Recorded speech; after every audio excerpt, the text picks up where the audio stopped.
Pushpa 3 the rampage में सबसे पहले पुष्पा सिदप्पा की गेम बजाएगा, क्योंकि पुष्पा को उसने सिंडिकेट का बादशाह बनाया था और पुष्पा ने उसे एमएलए से सीएम, तो दोनों का हिसाब बराबर। पुष्पा की एंडिंग में पुष्पा के परिवार को खत्म करने वाला ये शख्स कौन सा एक्टर हो सकता है? साउथ एक्टर विजय देवरकोंडा, या फिर अक्षय कुमार, या फिर शाहरुख खान? पुष्पा 2 की एंडिंग देखने के बाद अब ऑडियंस को पुष्पा 3 द रैम्पेज का बेसब्री से इंतजार है, लेकिन ये इंतजार लंबा नहीं रहेगा, क्योंकि पुष्पा 3 द रैम्पेज की अधिकतर शॉट्स को कंप्लीट कर लिया गया है। दोस्तों, हम आपको फिल्म के उन 6 बड़े सीन्स के बारे में बताएंगे जो ऑफिशियल ट्रेलर में थे, लेकिन पुष्पा 2 फिल्म में आपको देखने को नहीं मिले, बल्कि वह पुष्पा 3 द रैम्पेज के शॉट हैं। सबसे पहला सीन है जॉली रेड्डी का, जिसको ऑफिशियल ट्रेलर में एक गन के साथ दिखाया गया था और सामने एक शख्स खड़ा था। शायद वो पुष्पा हो, क्योंकि jolly Reddy Pushpa the rise से ही बदले की आग में धधकता हुआ नजर आ रहा है, लेकिन पुष्पा 2 में हमें ये शॉट कहीं भी नहीं दिखाया गया। जॉली रेड्डी को पार्ट 2 की एंडिंग में दिखाया गया था। पूरी फिल्म में हम इस किरदार को ढूंढते रहे, लेकिन लास्ट में जो जॉली रेड्डी का कमबैक हुआ है वह बिल्कुल अलग है। लेकिन ये वाला सीन पार्ट 2 से मिसिंग था। ये सीन पुष्पा 3 द रैम्पेज के लिए शूट किया गया है। फिल्म के दूसरे सीन की बात करें तो 7 अप्रैल 2023 को वेयर इज पुष्पा का टीजर तो आपको याद होगा, जिसमें पुष्पा का फ्यूचर दिखाया गया था कि उसके साथ अब क्या क्या होने वाला है। लेकिन फिल्म में इस टीजर का कोई भी सीन नहीं दिखाया गया कि पुष्पा तिरुपति जेल में बंद था और वह वहां से भाग निकला। उस वक्त उसे पुलिस ने 8 गोलियां मारी थी और फिर वह जंगल में पहुंचा और उसे देखकर शेर भी पीछे हट गया। इसका मतलब पुष्पा जिंदा था, यानी कि पुष्पा की कहानी जंगल से ही शुरू हुई थी और जंगल में ही आकर खत्म होगी।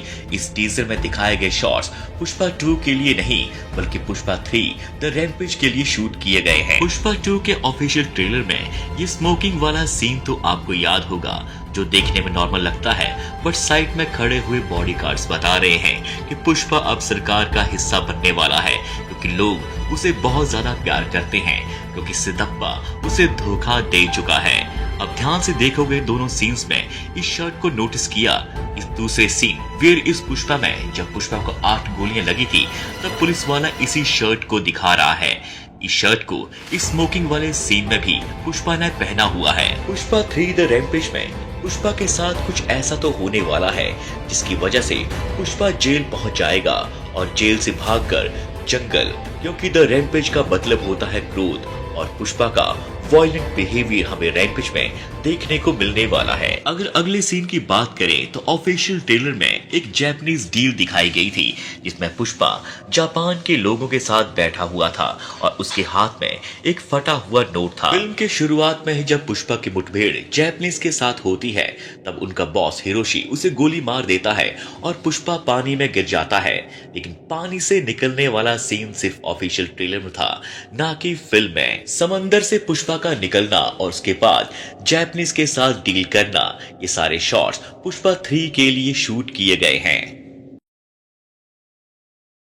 अगले सीन में हमें भंवर सिंह शेखावत नदी में नहाता हुआ नजर आ रहा है और बगल में रेडियो में ये गाना बज रहा है, अरे दीवानो मुझे पहचानो। लेकिन इस तरीके की एंट्री तो भंवर सिंह शेखावत की पुष्पा 2 में दिखाई ही नहीं गई है। पुष्पा 2 में ये अलग बात है कि वह अपनी बेइज्जती बर्दाश्त नहीं कर पाया, क्योंकि उसने नकली चंदन की लकड़ी पकड़ ली थी और उसको जलाकर ऐसा दिखाया गया है कि भंवर सिंह शेखावत मारा गया है। लेकिन अभी तक ये शख्स जिंदा है, जिसकी एंट्री इस तरह से पुष्पा पार्ट 3 द रैम्पेज में होगी। फिल्म के अगले सीन की बात करें तो ट्रेलर में आपको एक समंदर का पोर्ट दिखाया गया था, जहां पर तेज स्पीड में आके एक कार क्रैश हो जाती है। अगर आप सीन को ध्यान से देखोगे तो इस कार की नंबर प्लेट पर सबसे आगे लिखा है MH02। मुंबई वेस्ट की कार पुष्पा के साउथ में क्या कर रही है? फिल्म में क्या पुष्पा का शिकार करने के लिए नॉर्थ इंडिया से कोई और कैरेक्टर आएगा जो भंवर सिंह शेखावत से भी खतरनाक होगा? इन सभी सीन से एक बात क्लियर हो जाती है कि पुष्पा 3 द रैम्पेज के बहुत सारे सीन शूट हो चुके हैं। क्या आपने दोस्तों ये बात नोटिस की है कि जब कभी किसी फिल्म की शूटिंग होती है तो उसके शूटिंग सीन्स सोशल मीडिया पर वायरल हो जाते हैं और लोगों को कहानी का अंदाजा लग जाता है, लेकिन मेकर सुकुमार ने अपनी फिल्म पुष्पा 2 के लिए ऐसा नहीं होने दिया। कोई भी सीन जो है पुष्पा 2 का सोशल मीडिया पर वायरल नहीं हुआ, इसलिए उन्होंने पुष्पा 3 की शूटिंग भी बहुत ही सीक्रेट तरीके से की है। आपको सरप्राइज बहुत ही जल्द मिलने वाला है। शायद अगले साल अल्लू अर्जुन के जन्मदिन पर, और उनका बर्थडे है 8 अप्रैल 2025 को, जब शायद हमें पुष्पा 3 द रैम्पेज की फर्स्ट ग्लिम्स देखने को मिल जाए। दोस्तों आपसे तहे दिल से गुजारिश है कि अगर आपको जरा सा भी वीडियो पसंद आया होगा तो इसको लाइक और चैनल को जरूर सब्सक्राइब करें, ताकि हमारी मुलाकात दोबारा फिर से हो सके और नई अपडेट हम आपके लिए लाते रहें।